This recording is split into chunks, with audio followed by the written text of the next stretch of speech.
Hello, everyone, and welcome to today's Mirror of Intimacy webinar. I'm Dr. Alexandra Katehakis, and today is Monday, February 5th. And if you're in Southern California or all of California, you'll see that it's a very rainy Monday, February 5th. Our topic today is sexual safety, and I suspect this will probably tie into consent also as we go along here. So a few things before we start as usual. I want to remind you to type your questions into the Q&A box and I'll answer them as we go along. And also to leave your book reviews or comments on our Amazon page for Mirror of Intimacy. Let us know what you like about the book, how you use the book, ways in which maybe the book was introduced to you, whatever you think might be fun to share with our readers. And so again, a reminder to please use the Q&A box. If I mention a resource, whether it's a book or anything along those lines, you'll find that information in the chat box.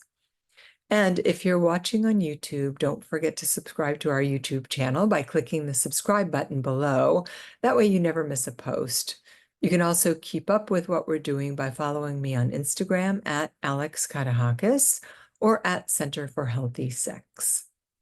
So with that said, the quote for today is from Ambrose Bierce, and Ambrose writes, "While your friend holds you affectionately by both your hands, you are safe, for you can watch both his."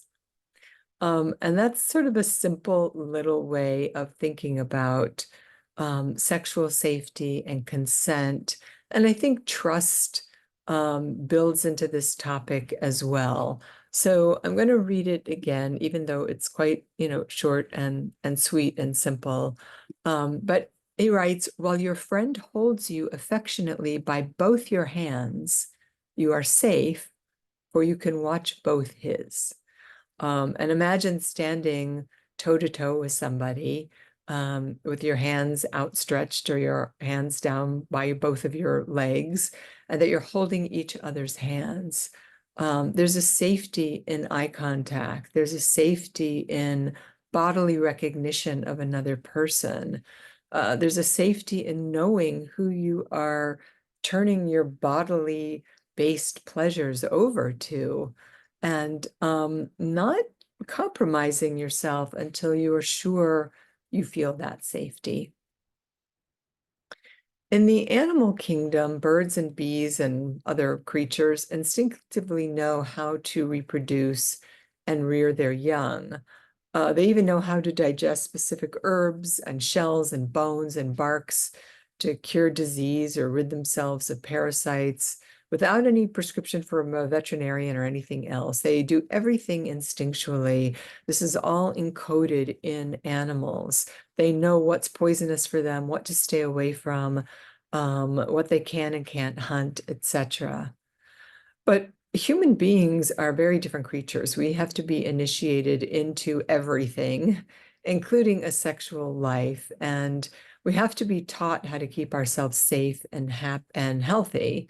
And as young people, we learn the mechanics of sexual intercourse, usually by description. Often that description provokes, some considerable surprise in people. And oftentimes today, actually more often than not, that instruction comes by way of pornographic material. It doesn't come from a healthier form of instruction. But in any case, we have to learn about sex and sexuality. And we don't trust our natural instincts as much as we rely on outside sources to give us that information. And sometimes, sadly and unfortunately, that schooling or information comes from sexual abuse as a small child or young teen, so that we're not really learning about sex and sexuality in a healthy, productive way. It's being encoded into our bodies and our brains and our nervous systems in a way that has sex feeling dirty or shameful or wrong or scary, certainly unsafe. So we have to study safety first, and we have to teach children safety, and we have to teach and help each other with safety also. So we have this evolving social complexity right now in our species, which continues to distance us from our natural instincts. And it doesn't matter what that natural instinct is. So often people rely on everything now. They don't even use their instincts for time. Everything gets timed, whether it's through Alexis or an Apple Watch. We don't just have a sense of time passing by. It's all got to be manipulated in a particular way. Likewise with making a shopping list or doing something because it's just in your memory, not because you had to set alarms for every single thing. And so the more we evolve in this socially complex way, the more distant we become from our natural instincts and impulses. So often we rely on experienced adults around us, certainly when we're children, for our survival. And sometimes even our most beloved caregivers can teach us the wrong things. They can teach us things that are negative or make us fearful or anxious, or self-conscious or self-destructive because it's what they learned. And so that is what they transmit to us intergenerationally. And that ends up laying the groundwork for their children's re-traumatization as adults. And I've had many people tell me stories about women whose mothers were so anxious around sex because they were taught that sex was dirty and bad and wrong. So they had all this anxiety about their own sexuality. So they imparted that anxiety to their daughters, oftentimes not even in direct verbal ways, but in nonverbal ways. In how their mothers dressed or treated their bodies or talked to their daughters about what was okay or not okay. So take a minute to think about, what distorted messages did you get about sex and sexuality or sexuality and safety when you were a young person? And do you still carry those with you? How have you um, stayed true to those messages? And what are the times when you were able to break free of those messages and start to reclaim your sexuality for yourself and make sex a safe and pleasurable experience for you? And the kind of harm I'm talking about is not just, the harm of physical abuse, like incest. This is much more covert. It's much more about messaging. But that messaging and those feeling states start to inhabit our literal bodies, where we can shut down around sex and sexuality because we don't feel safe, because we don't even know what sexual safety is.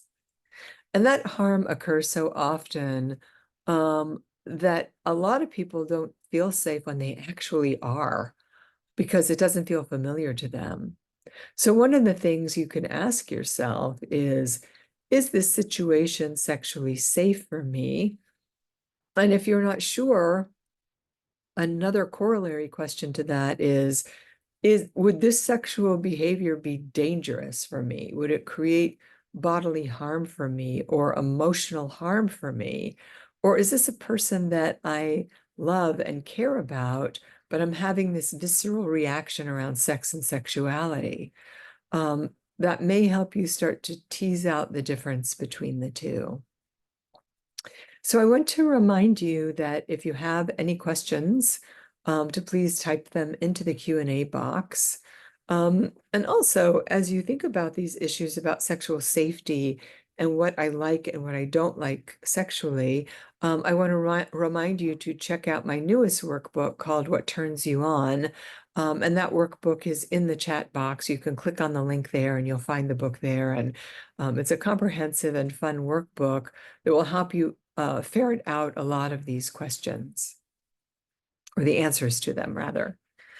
So somebody writes, how do we ensure safety with a partner who might be hypersensitive or have a history of trauma while also being open and honest with our own feelings or desires?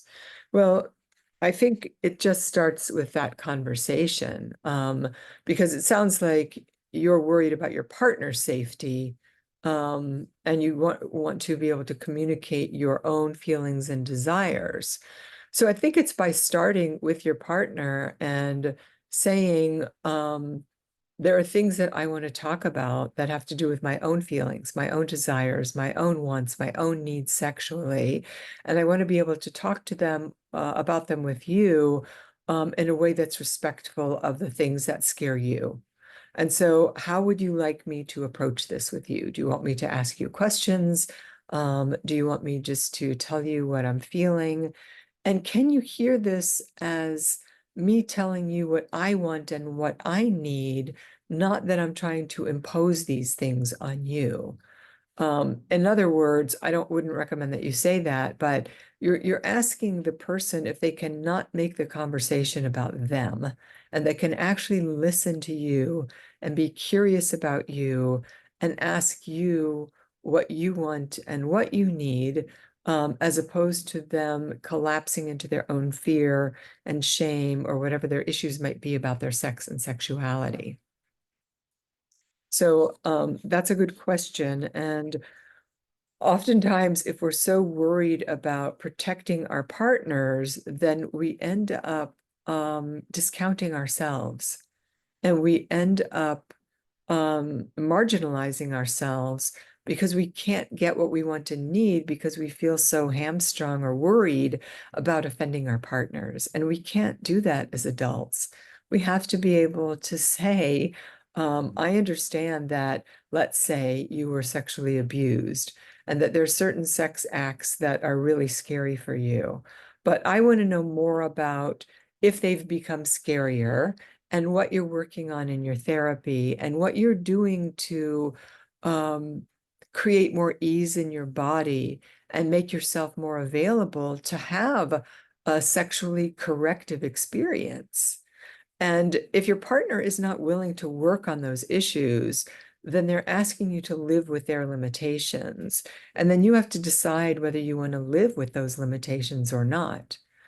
Because I believe that if we really love ourselves and we love our partners, that we will challenge our limitations, that we will go beyond ourselves, and really challenge ourselves to, deconstruct these things.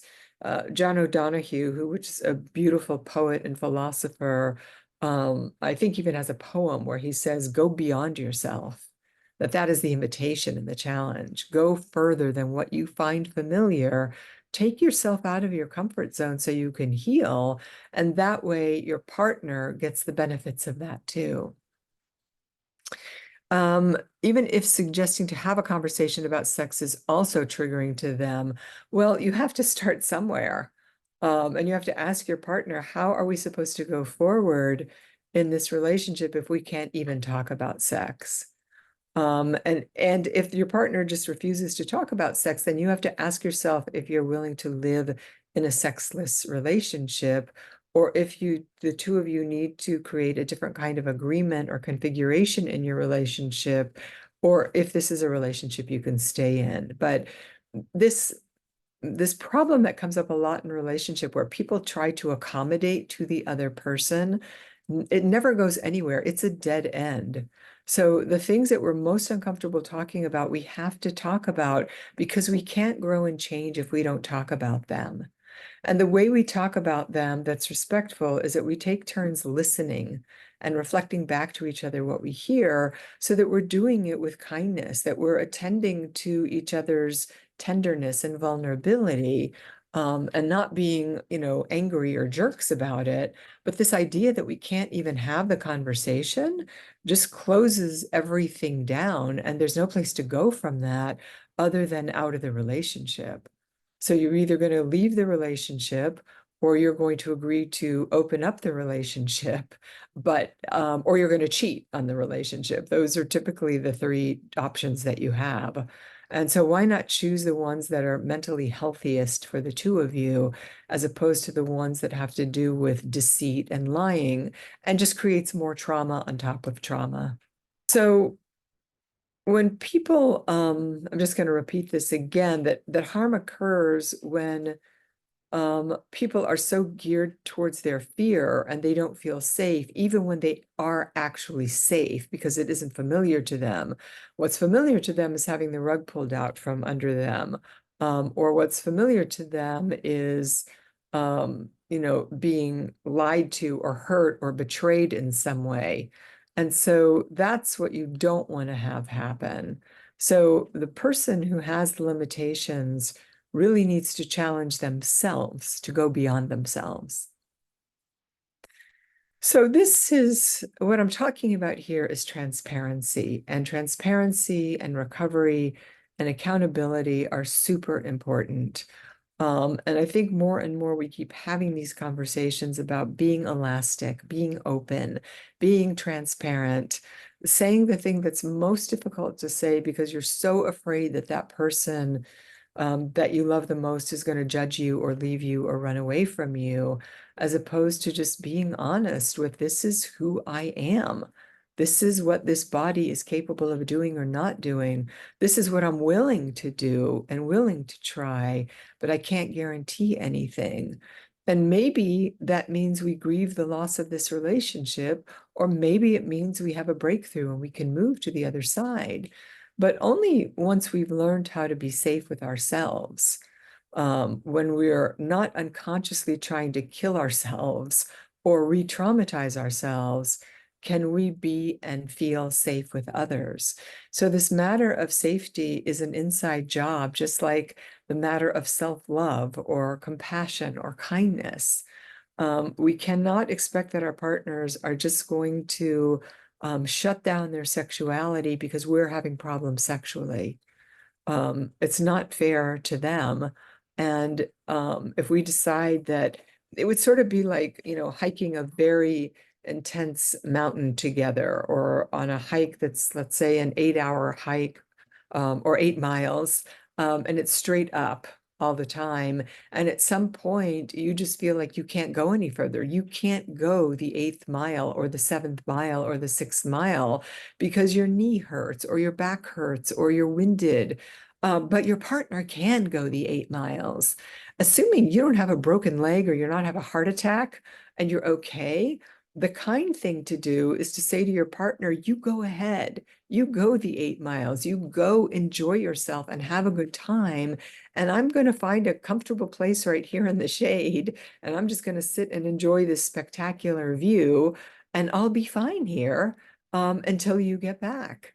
And that is an act of love, in my opinion, as opposed to forcing the person to stop at the 6th mile, and making them deal with my limitations because I'm too afraid or I'm too incapable of going the distance.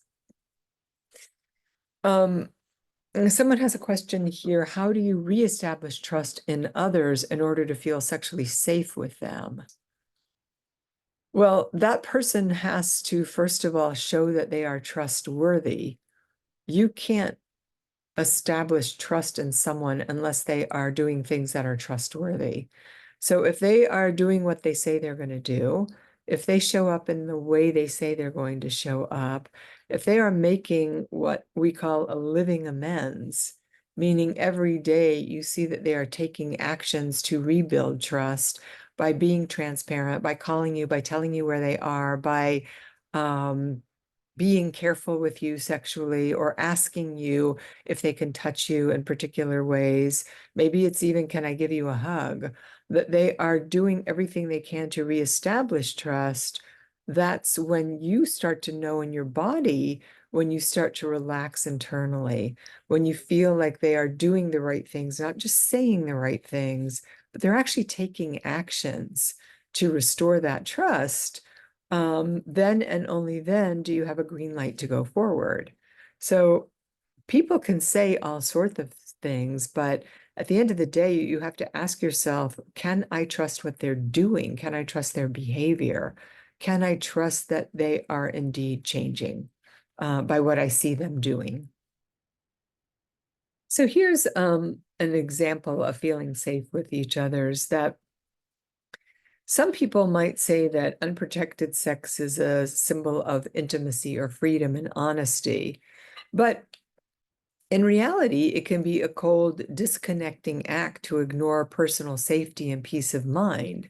So if one person's saying, oh, I don't want to wear a condom because, it just makes me feel freer or more intimate or closer, and the other person's saying, yeah, but I don't feel safe if you don't wear a condom.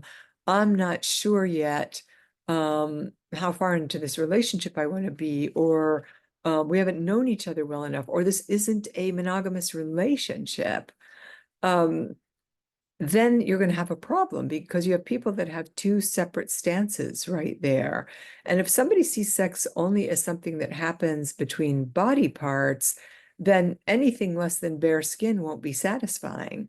But if they see it as a deeper connection, or they hear that the person on the receiving end doesn't feel safe without protection of some sort, then they're actually taking the other person in mind or into consideration. So these are the conversations that tie into consent. What does safe mean for both parties? Are these conversations being had before sex, not during sex or afterwards, when one person feels like they just violated themselves and then they want to blame the other person and say, well, I didn't understand it that way. Well, did you actually take the time to understand it? And if you did and the other person lied to you, that's a different matter. But we have to be responsible for our own sexual safety. We have to be responsible for following our gut and also for following and trusting what our boundaries are. If we have certain boundaries that we just don't have sex without a condom, until after we've agreed that this is a monogamous committed relationship, or we know who the other people in the relationship are, then it should be a no. And it doesn't matter how hot or sexy or seductive somebody is.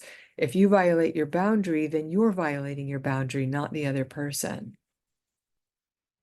Someone's asking a question here. What are the guidelines for evaluating safety in sex when both partners feel aligned and safe? Are there limits to what is safe as a couple in sexuality? For example, emotional harm from role playing, physical harm from kink preferences, using porn together as a couple. Stated another way, are there things to be cautious of even when both partners are open and willing? I think, yes, I think that's a great question because people think that consent is a one and done matter, and it's not. Ideally, you would be having conversations about consent, whether you're married or not, on the front end about what do you like? What do you want to try? If we're engaging in role playing or in kink preferences or pornography, have we talked about where our lines are, or where our boundaries are about these things? And so these should be conversations that are ongoing. So one of the three things, the ABCs of consent, if you will, that I've talked about and have been written about other places as well, is number one is awareness. So how aware are you of your body today? Not what it was like a year ago or 5 years ago, but today. And what do you want from your sexual experience? What do you like sexually? What do you need in order to feel safe enough to have sex? And what is pleasurable for you? And how much time do you spend investigating these questions with your partner? Because these are really great questions. So much of sex happens on the consent end of it, not during the sexual act. During the sexual act there should be a freedom to that as well. B stands for boundaries. Do you know what a boundary is? Are you available for sex on the first, second, third date, etc.? What about intercourse? Are there parts of your body that you don't want touched? Does no mean no? Does your partner know that you need lubrication, or how much, or how often, or the certain amount of pressure that you do or don't want? So these are questions that you can be asking each other consistently, like how are we doing? What's changed? And finally, C has to do with communication, which is really what we're talking about here today. Can you communicate with your partner what your sexuality is, what your sexual safety needs are, Do you talk about your wants and your need with your partner, so that you can communicate your boundaries and communicate what you're aware of with your own body? So that's a really good question, and that's a question that encompasses all of what we're talking about here. And I want to add that you might not know what feels sexually safe for you, because you've had a lot of good sexual experiences and it's nothing has really occurred to you. But I would invite you to take some time to journal, to break it down, to get curious about this matter for you. Like there's a certain amount of pressure that people like or don't like. Um, Certain kinds of touch, like some people like a really soft touch. Other people find that horribly tickling and they don't like it. And they want a much more sort of a deeper touch. You know, it's like when you go for body work and the massage therapist asks you what kind of pressure you like. And some people like really deep tissue, and some people find that that hurts. So knowing your own body, because if you don't know your own body and what you touch and where your erogenous zones are, the pleasure centers of your body, you can't communicate them to a partner. And so we really have to learn the landscape of each other's bodies. I think one of the follies that we have is that everybody just assumes that their partner wants sex the way they want it, and nothing could be further from the truth. So we have to learn what's going on. Stan Tatkin always says we have to have each other's owner's manuals. And that comes with sex also, that do you have your partner's owner manual when it comes to what they do and don't like sexually? And if you think you do, maybe you should write it all down and share it with your partner. And you should exchange notes about that to see if you've got it right. So when we learn to value our entire body, and our psyche and our well-being, healthy sex includes caring for our safety and for the safety of others that we're engaged with. More explosively intimate than a part touching a part is a heart touching a heart. And so when we feel open-hearted, when we have an inner relaxation, then we're going to be much more sexually aroused. We're not going to be thinking about whether we're safe or not safe. That just shouldn't be a thought at all on the horizon. And even if you think about if you're having sex with somebody you're super safe with, but the front door is not locked, or you forgot that you locked the front door, you're not going to be able to relax. You're not going to be able to go into an altered state of consciousness or really, be in the focus of what your body is feeling and your pleasure, because your brain is online worrying about whether the front door is locked. And the same way you might be worried about whether your bedroom door is locked if you have children, or if they're home, or if they can hear you. None of that is conducive to relaxation. And that is the brain naturally checking for safety. In that case, for your own safety and also the safety of your kids, because you don't want them walking in on you. So this notion of a heart touching another heart is a sacred vulnerability that necessitates the safety of sober love. You must have it, in other words, in order to have a sober sexual relationship with somebody that you love. So I want to ask you to think about, how safe is the sex that you're having? And can you distinguish healthy risks from flirting with disaster? And that goes back to role playing and kink. Where is the line for you exactly? What don't you want to cross? What do you want to try? Um, and on a piece of paper, if you could just take two columns and mark one safe and one unsafe, and list your actual and potential sexual and romantic activities in those columns, then you'll start to get a clearer picture for yourself. Likewise, in my workbook, What Turns You On, there are a lot of questions about this, about what turns you on. What do you actually like? What don't you like? What's a maybe for you? How do you talk to your partner? That's a much more extensive deep dive into your sexuality than these simple things that I'm suggesting that you try. So you can also have little fire drill kits, which can be healthy tools to use when you're triggered. And these would include phone numbers of a super supportive friend or a sponsor or a therapist, and any kind of self-regulating exercises you need to restore your emotional safety or sobriety. So stopping and doing box breathing or taking 5 minutes just to take a walk, like whatever you need to regulate yourself again. And any inspirational readings to remind yourself of your integrity. Maybe you have some favorite ones from Mirror of Intimacy that are in that sort of sexual safety fire drill kit. So put together a little fire drill kit today if you need, and keep it close. Keep it on your bedside table if you need. Decorate it. Make it something that's fun for you, and explain it to your partner also.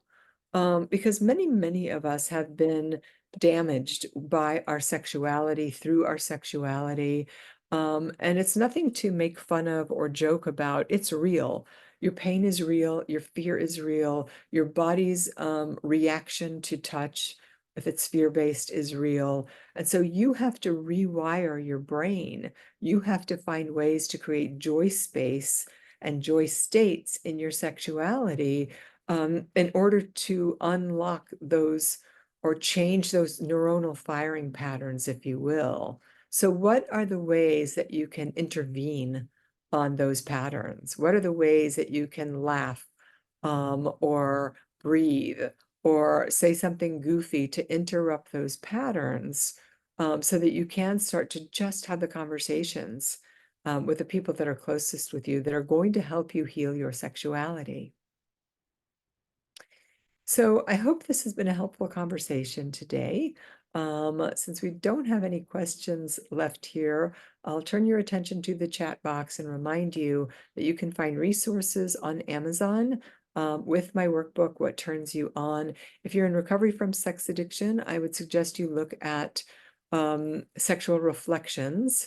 And of course, there's Mirror of Intimacy for daily readings and anything that can point you in the direction of your sexual health. We're also here to talk to you pretty much every day, all day, at centerforhealthysex.com to help you with resources for your own healthy sexuality, or to find resources in the town that you might be living in if you don't know where to find a good sex therapist. So I'll leave you with that, during this month of February, and wish you all a beautiful and healthy, and happy Valentine's Day. And I look forward to seeing you next month.